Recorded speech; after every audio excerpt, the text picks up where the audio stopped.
بسم اللہ الرحمن الرحیم۔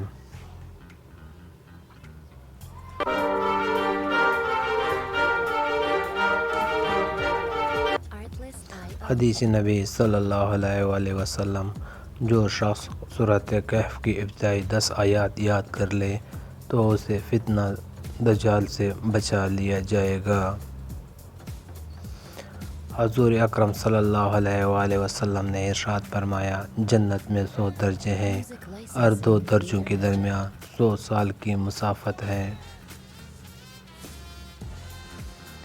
رسول اللہ صلی اللہ علیہ وآلہ وسلم نے ارشاد فرمایا، اے لوگو، اللہ تعالیٰ سے ڈرتے رہو اور کمائی میں حلال طریقے اختیار کرو، اس لیے کہ کوئی آدمی اپنی مقدر کی روزی پوری کرنے سے پہلے دنیا سے جانے والا نہیں، لہذا حلال چیزوں کو اختیار کرو اور حرام کو چھوڑو۔ رسول اللہ صلی اللہ علیہ وآلہ وسلم نے فرمایا، کھانا کھا کر شکر کرنے والے کا اجر صبر کے ساتھ روزہ رکھنے والے کی طرح ہے۔ رسول اللہ صلی اللہ علیہ وآلہ وسلم نے فرمایا، جب کوئی بندہ خلوص دل سے لا الہ الا اللہ کہے گا اور کبیرہ گناہوں سے بچتا رہے گا تو اس کے لیے آسمان کے دروازے کھول دیے جائیں گے اور یہ کلمہ عرش تک جا پہنچے گا۔ فرمان مصطفیٰ صلی اللہ علیہ وآلہ وسلم، مومن مرد اور عورت پر آزمائش آتی رہتی ہے، کبھی اس کی ذات پر تو کبھی اولاد پر اور کبھی مال پر، یہاں تک کہ جب وہ اللہ تعالیٰ سے ملاقات کرتا ہے تو گناہوں سے بالکل صاف ہو جاتا ہے۔ رسول اللہ صلی اللہ علیہ وآلہ وسلم نے فرمایا، جو مسلمان کسی بھی تکلیف میں گرفتار ہوتا ہے تو اللہ تعالیٰ اس کی وجہ سے اس کے گناہوں کو اسی طرح جھاڑ دیتا ہے جیسا درخت کے پتے جھڑ جاتے ہیں۔ رسول اللہ صلی اللہ علیہ وآلہ وسلم نے فرمایا، حسد سے دور رہو، کیونکہ حسد نیکیوں کو اسی طرح کھا جاتا ہے جس طرح آگ خشک لکڑیوں کو۔ کیا واقعہ ایسا کر رہے ہیں ہم؟ رسول اللہ صلی اللہ علیہ وآلہ وسلم نے فرمایا، جس کام کا میں تمہیں حکم دوں اس پر عمل کرو اور جسے منع کرو اس سے باز رہو۔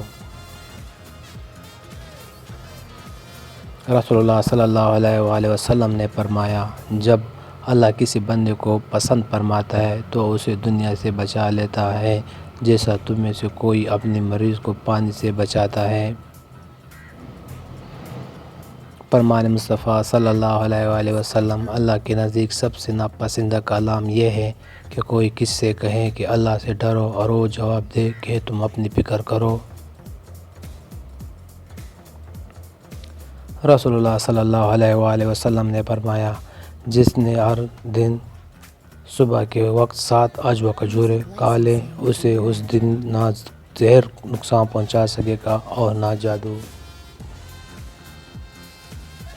رسول اللہ صلی اللہ علیہ وآلہ وسلم نے فرمایا، میرے امت کے لوگوں کو قیامت کے دن اس حال میں بلایا جائے گا کہ وضو کی وجہ سے ان کے اعضاء چمک رہے ہوں گے۔ حضرت ابو ہریرہ رضی اللہ عنہ سے روایت ہے کہ رسول اللہ صلی اللہ علیہ وآلہ وسلم نے فرمایا، میرے گھر اور میرے منبر کے درمیان کی جگہ جنت کے باغوں میں سے ایک باغیچہ ہے اور میرا منبر میرے حوض کوثر پر ہے۔ آپ صلی اللہ علیہ وسلم خاتم النبیین ہیں۔ نبی کریم صلی اللہ علیہ وسلم نے فرمایا، میرے امت میں عنقریب 30 جھوٹے دعوے دار نکلیں گے، ان میں سے ہر ایک یہ دعویٰ کرے گا کہ وہ نبی ہے، حالانکہ میں خاتم النبیین ہوں اور میرے بعد کوئی دوسرا نبی نہیں ہوگا۔ رسول اللہ صلی اللہ علیہ وآلہ وسلم نے فرمایا، 2 گناہ ایسے ہیں جن کی سزا دنیا میں بھی ملتی ہے اور آخرت میں بھی، وہ ہے ظلم و سرکشی اور والدین کی نافرمانی۔ ویڈیو پسند آئے تو لائک کریں۔